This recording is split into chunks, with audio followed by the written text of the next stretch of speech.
You trying to give me another heart attack? Danielle, we died. Oh. We died. We lost the game already. We just started playing Murdered Soul Suspect. Already dead. And we already died and done lost it. Well, I guess thanks for watching, everybody. Sorry we couldn't show you more of the video, but we are inadequate. We are inadequate game players in every way. Inadequate, intangible. Untangible. All of it. Unless, is it possible that we were supposed to die? Maybe we were the ghosts all along. Oh my god. This is like Sixth Sense in reverse, isn't it? This game. Kind of is. It kind of is, which is what I dug the most about it. That it's such a, ghostly ghost story, dime store detective novel. Let's talk about the game before we start talking about it. It is. I'm sorry, I was dancing on my own grave there. This is Murdered Soul Suspect. It's the new game from Airtight, the Kim Swift studio, who recently did Quantum Conundrum. It's published by Square Enix and out on next gen. You played it on PlayStation 4, yeah? That's correct, PS4, yeah. I'm playing this on PC using a 360 controller, which is why I'm seeing all these prompts. Basically, you can hop into people, and you can control them ghostly-like. When I say hop in, I mean possess. You don't, shrink down your body and enter their bloodstream like Osmosis Jones. Although, that would be cool. That would be a cool game. Where is that video Just game? saying. That'd be cool. Someone probably made a PS1 era, action platformer, Blasto style. I don't know. I'll dig it up after this recording. That'll be our next overview. Will be Osmosis Jones, the movie, the game, published by THQ. For now, let's focus on Murdered Soul Suspect because I've played about an hour of it now, and in that hour, I've hit 3 horrific game-breaking bugs that made me one of them made me redo an entire investigation, 30 minutes worth of walking around looking for clues. I don't think it's the most polished game. It's certainly not. But no. I think if you can look beyond that, there's kind of a lot of stuff to like about it. Yeah, so, basically what I got from this game, so I started it up, I ran into 3 ridiculous game-breaking bugs. Thankfully, after the first hour, there was only one more bug to deal with. But yeah, it's a bit unpolished, it's a bit rough around the edges, but it's sort of a detective ghost adventure story that you can play. And that's what totally got me into it and got me, totally hooked into the mystery. And I've had a hard time sort of classifying it, but I think it looks like an action game, but I think it's definitely an adventure game. Almost all of the game is this. Right now we're in investigation mode. This is sort of the first investigation scene you have access to, and it's your dead ass corpse. And you're trying to figure out who done it in true detective fashion, and that will sort of take you to all these different set pieces and crime scenes where you have to try and solve this mystery. And while you're doing that, you'll also encounter ghosts who will ask you to solve other mysteries. So a lot of it is this sort of investigative mode where you have to go around the environment looking for clues. Sometimes you'll encounter a puzzle where using your ghostly powers, you have to try and suss out a final clue. So for instance, here I have to influence this woman to remember something that she's having a hard time remembering because she's kind of panicking. She's a little shell-shocked. Yeah. So influence is one of your powers that lets you sort of help someone think of something or force them to think of something to get another clue in the investigation. So in this screen, I'm trying to figure out what's it going to be that's going to make her connect the dots almost. Yeah, exactly. And it was a clue about the Bell Killer, who's the big bad serial killer you're trying to take down throughout the game. And in doing so, you get the last clue that you need to move on. I actually really liked that mechanic, especially whenever I was possessing someone and I could do more than just read their mind. And you can read their mind, which is always kind of fun as well. You can read almost everybody's mind in this entire game, and often they have really boring thoughts, which is, totally But sometimes fine. they don't. Sometimes you'll inhabit somebody and they'll be they'll say something been having a lot of nightmares lately, and then you'll go get assigned an investigation of somebody killed me. And it's well, that person definitely had some shit that they were dealing with, so let's go check in on them first. Sometimes they're just filler, but sometimes they give you actual context that you'll need to solve cases later on. It really benefits you to pay attention to everything all the time because you're always sort of on the clock. Can you that thing about using your influence power and like connecting the dots, and that little sort of mini game, for lack of a better term, also pops up in some other places. Like sometimes, oh no, oh that dude's the worst. Yeah, he is. Sometimes you will have to, once you've like found some clues and learned a little bit about a case, you'll have to use that interface to sort of put the pieces of like the events of a murder in order. That actually happens in one of these early cases that I think is in this video. So I don't know. It's in terms of like detective gameplay, which is sort of almost becoming in vogue. I've played. L.A. Noire a couple years back. I don't know if you played Danganronpa or I said did. That terribly, but that also had like a really cool sort of detective element of like trying to figure out the story and then piecing it together using just the clues that you found. There's a little bit of that in this game, and I think it's pretty clever stuff.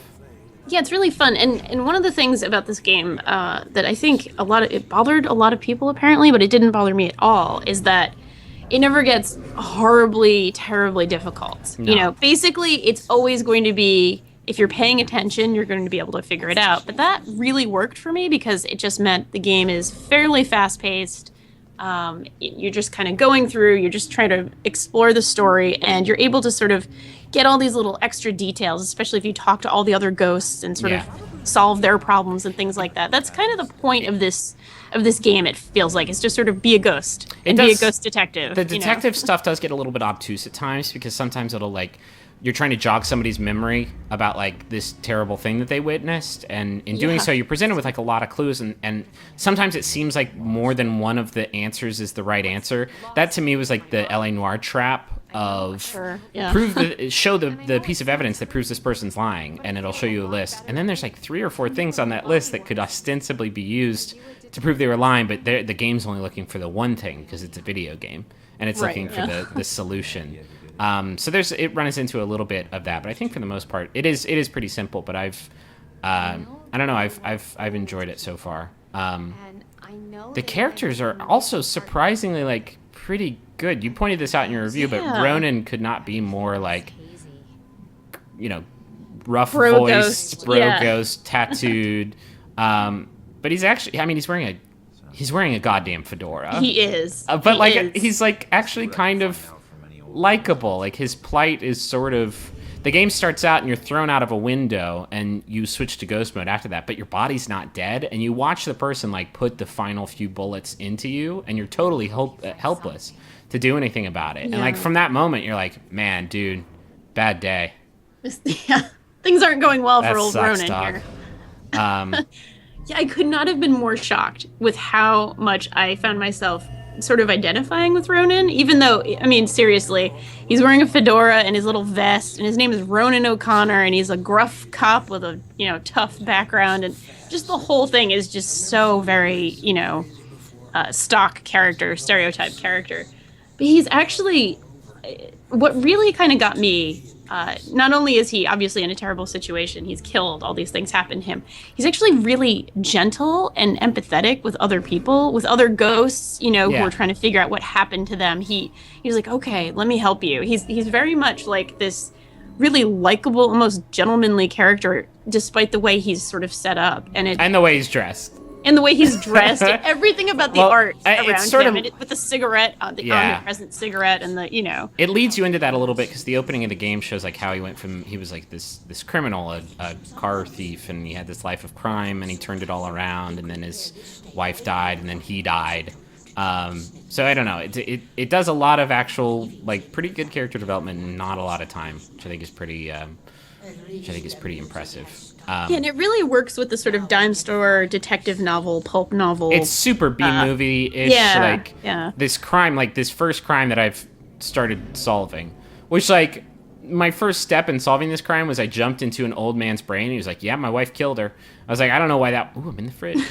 I don't know why like that wouldn't be like case closed, I guess. Like I just inhabited you and you said your wife killed this woman, so I guess I'll take my ghostly paycheck now for this one. The ghost... This is one of the side stories that you can basically help other ghosts cross over. It's very much in this sort of like traditional ghost story sort of thing where you are a ghost, you are haunting the, earthly realm or whatever if you have unfinished business, and you're helping her find her unfinished business. I love the ghost stuff in the game because it has lifted like all these different elements from like works of fiction, be they like books or movies. Like I would describe sort of the ghost rules, like what physical things can and can't they interact with.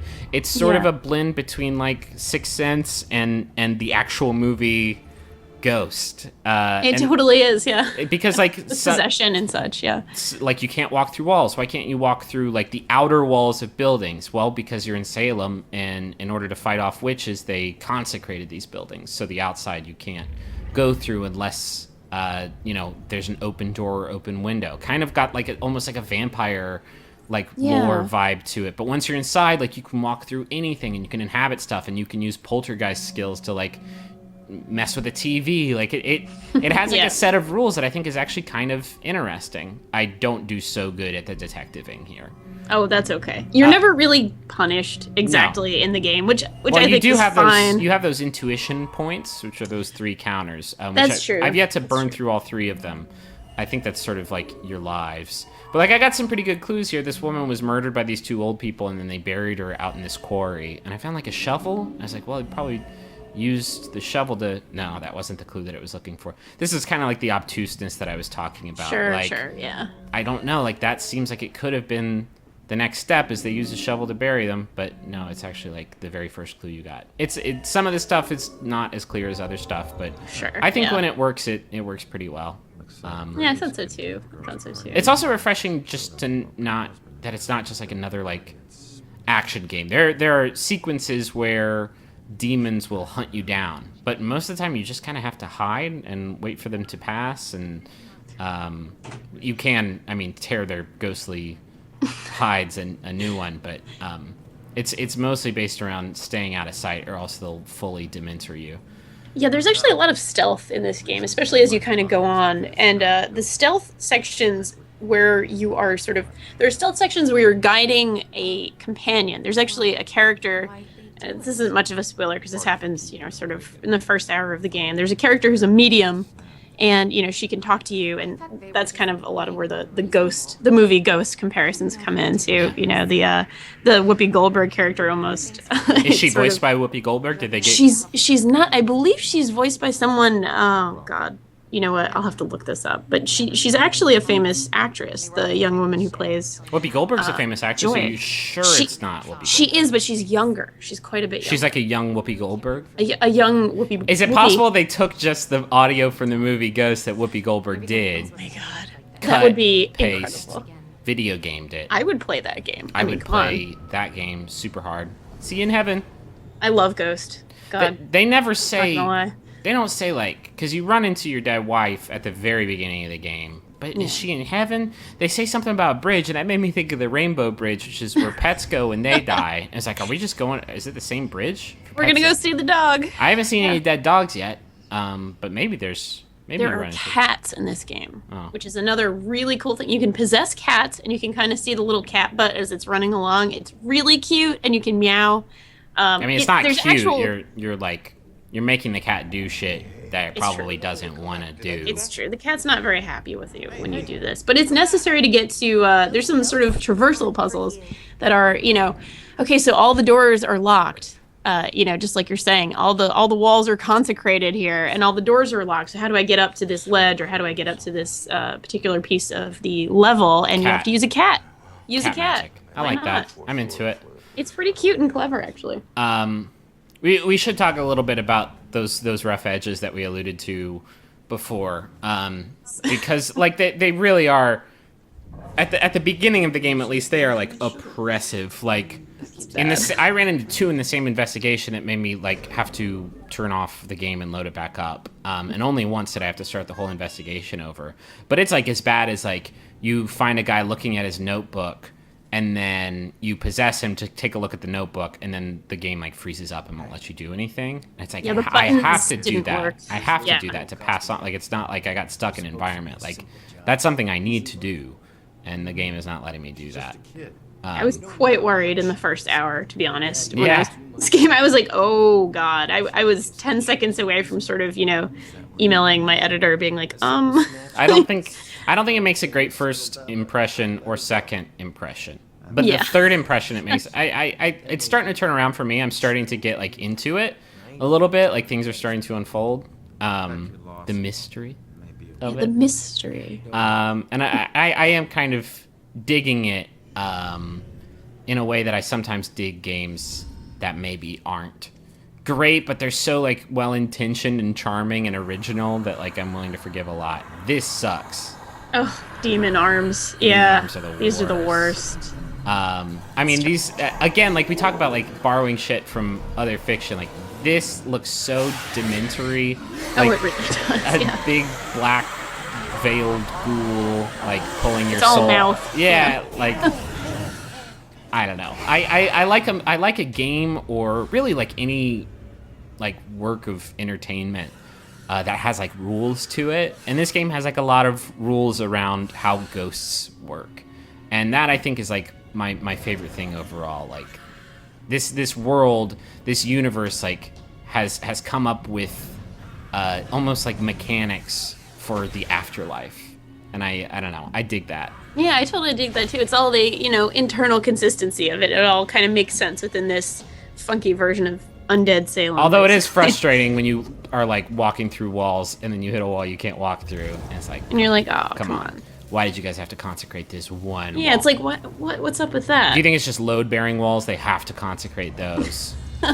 They did a lot of consecrating Were back witches in the, phasing? 1690s. Were witches phasing through shit? I don't remember that. The first, I didn't. I don't think they were. I didn't get no, that. witches were just possessing people and, causing havoc, but they weren't going through walls. Yeah. What's up, Ghost? Let me get that man out you. Rip. So I totally... You eviscerate those goddamn things. Like, Oh, yeah. You take them to church. Yeah, all the way to church. Sometimes literally you take them to church. I did not like the demon-related stealth, but there are stealth elements of this game that are really cool. Interesting. They'll come up later, but you're typically guiding your companion through a stealth section, and I groaned when I first started one of these, and I was like, oh god, it's a companion stealth section. This is awful. But actually, they're wonderful, and they're really fun, and all you have to do, basically, because no other humans can see you, is you poltergeist the hell out of, whatever environment you're in, sort of distract all the guards, and then your AI companion pretty much does, what they need to do. Kind of a ghost trick thing going on there? It's totally a ghost trick thing, yeah. God, I'm exactly. into that, too. It's super like the end of Ghost, when you're messing with all the stuff and making that dude freak out. It's pretty great. There are also hands that will like come out of the ground, and if you walk over them, they'll like pull you down into hell. That's a way of dying, yeah. Dying, whatever. Anyway, this is Murdered Soul Suspect. I I'm not going to lie, like I haven't loved all of the time that I've spent with Murdered Soul Suspect, but like there are some genuinely like super original moments in the game, and it's I don't know, it's a lot of kind of neat ideas. Like I'm into the whole ghost trick aesthetic. I'm into the idea of like puzzle solving using detective mechanics. There's some genuinely cool stuff. So I don't know. I think it's probably worth checking out. Maybe not now, but someday. Don't sleep on it. There's also something to be said, I think, briefly, about the fact that this is a sort of, somewhat at least, higher budget game that is completely actionless. It's all about story. It's all about sort of building this atmosphere, and I really, really dug that about this game, too. Anyway, that's Murdered Soul Suspect. Thanks for watching, everybody. We'll be back with more videos later this week. And then E3 happens. And then and then we all die. And Yay! And then we become ghosts, which is apparently pretty fun. It's pretty cool, yeah. Can't wait for possessing those cats. Yeah, me neither. Bye, everybody. Bye. Damn it. My mom gave me that gun.